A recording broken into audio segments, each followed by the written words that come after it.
Hello friends, कसे आहात तुम्ही सगळे? मजेत ना? असेच मजेत राहा, आनंदात राहा हीच आपण आई जगदंबाचरणी प्रार्थना करूया आणि आजच्या व्हिडिओला सुरुवात करूया। तर आज आपण फ्लावरपासून मस्त अशी रेसिपी करणार आहोत। तर फ्लावर या ठिकाणी मी किसून घेते आणि आपल्याला अख्खाच फ्लावर घ्यायचा आहे, तो धुवून घ्यायचा आहे, त्यानंतर आपल्याला छान असा किसून घ्यायचा आहे तो किसणीने, म्हणजे बारीक असा आपल्याला किस तयार मिळून जाईल त्याचा। तर या ठिकाणी एक अर्धा किलो फ्लावर होता हा, तो मी किसून घेते सगळा।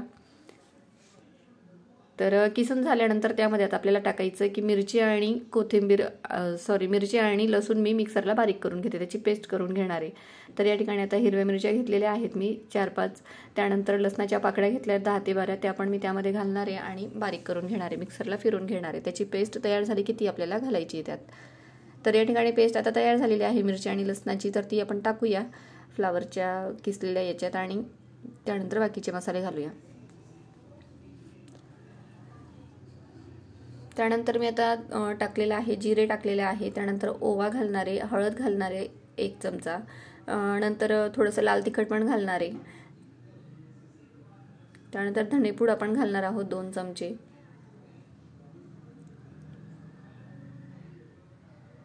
नंतर आपण चवीनुसार मीठ घालणार आहोत,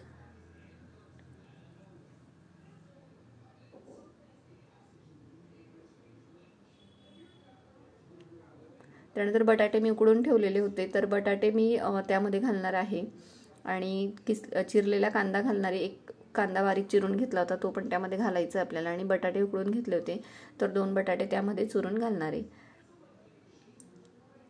तर या ठिकाणी बघा बटाटा देखील घातलेला आहे आपण, आणि सगळं व्यवस्थित असं हाताने एकजीव करून घेणार आहे। तेच रोज म्हटलं फ्लावरची भाजी खायला कंटाळा येतो, जरा वेगळा स्मेल येतो फ्लावरच्या भाजीचा, तर काहींना आवडत नाही, तर असं आपण केलं तर ते पण बऱ्यापैकी खाऊ शकतो आपण केल्यानंतर। तर या ठिकाणी बघा आता व्यवस्थित सगळं एकजीव करून घेते मी, बटाटा वगैरे स्मॅश करून घेते त्यामध्ये व्यवस्थित, आणि सगळं कालून झालं की हाताने बरं पडतं कालवायला। तर या ठिकाणी आता कालून झालं आहे, आपण त्याचे गोळे करणार आहोत, छोटे छोटे बॉल तयार करणार आहोत आपण त्याचे। तर या ठिकाणी बघा असे बॉल तयार करून घेतले मी।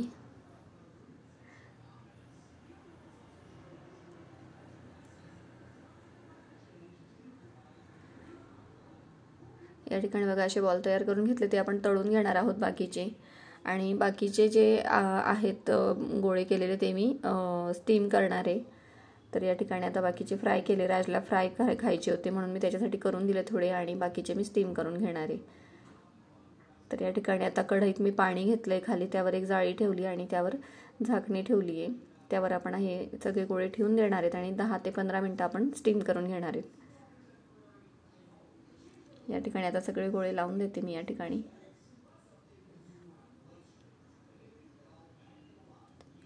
आता आपण 10 ते 15 मिनिटं यांना वाफू देणार आहेत।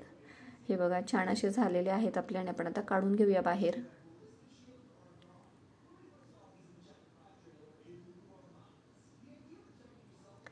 त्यानंतर मी हे केलेलं होतं, ब्रेड क्रम्स केले होते आणि त्यामध्ये घोळून मग ते फ्राय करून घेतले।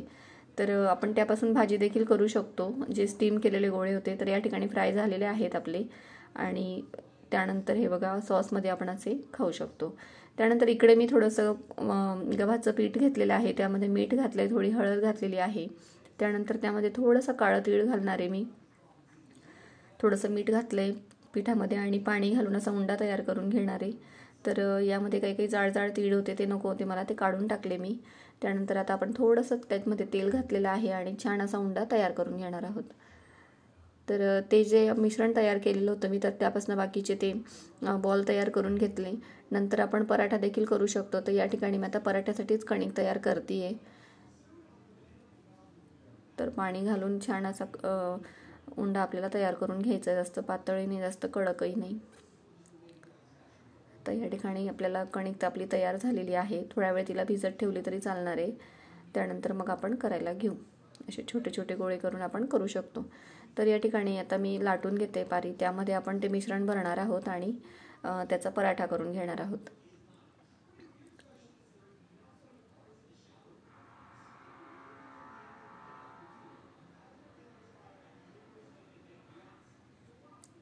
सगळ्या बाजूने व्यवस्थित लाटून घ्यायची आहे। असं पण आपण करू शकतो. ज्यांना ऑइली जास्त खायचं नसेल तर ते पराठे पण असं करू शकतात आणि ते देखील छान लागतात. दोघं बाजूने मस्त असं तेल किंवा तूप लावून आपण भाजून घ्यायचं, छान शेकून घ्यायचं तव्यावर आणि मस्त लागतात तेही सॉससोबत किंवा नुसतेच खायला देखील गरम गरम तूप घालून छान लागतात. तर या ठिकाणी मी स्क्वेअर शेपमध्ये करते आहे, तुम्ही कुठलाही शेप करू शकतात. तर या ठिकाणी आता आपण लाटून घेऊया छान असं, सगळ्या बाजूने थोडासा बारीक करून घेऊया त्याला, म्हणजे मिश्रण सगळीकडे असं व्यवस्थित असं पसरून जाईल. इकडे सगळीकडून लाटून घेतलं. आता आपण त्याला तव्यावर असं छान दोघं बाजूने शेकून घेऊया.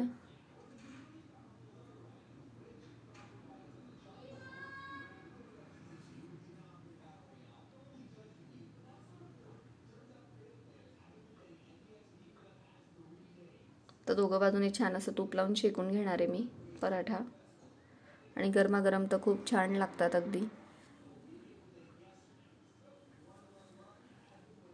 जे कोणी असे भाज्या खात नसतील तर असं करून सुद्धा आपण देऊ शकतो. मुलांना तर आवडतंच. कुठली भाजी मुलं खात नसतील तर आपण पराठा वगैरे करून दिला तर आवडीने खातात मुलं. तर या ठिकाणी बघा असे पराठे केलेले आहेत मी, आणि ते टिफिनला द्यायचे होते मला राजला. तर हे बघा 3-4 पराठे केले होते मी. तर या ठिकाणी बाकीचे त्याने खाल्ले, आणि आता या ठिकाणी बघा खूप छान असे झालेले आहेत आतून. आणि फ्रेंड्स, व्हिडिओ आवडत असला तर लाईक शेअर सबस्क्राईब करायला विसरू नका. भेटूया पुढच्या व्हिडिओत, तोपर्यंत बाय.